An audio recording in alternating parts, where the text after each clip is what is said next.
প্রিয় মুসলমান ভাইরা আমার, সম্পদ অর্জন করার ক্ষেত্রে আল্লাহ পাক নিষেধ করে নাই।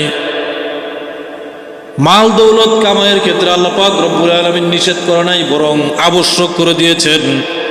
আল্লাহ বলেন, বিসমিল্লাহির রহমানির রহিম, ফাইদা কুদিয়াতিস সালাত ফান্তাশিরু ফিল আরদি ওয়াবতাগু মিন ফাদলিল্লাহ ওয়াযকুরুল্লাহা কাসীরান লাআল্লাকুম তুফলিহুন।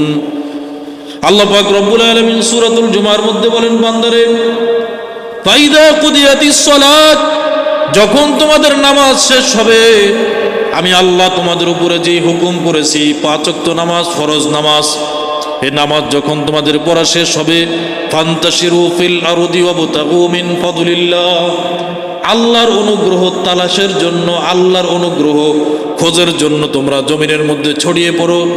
ওয়াযকুরুল্লাহ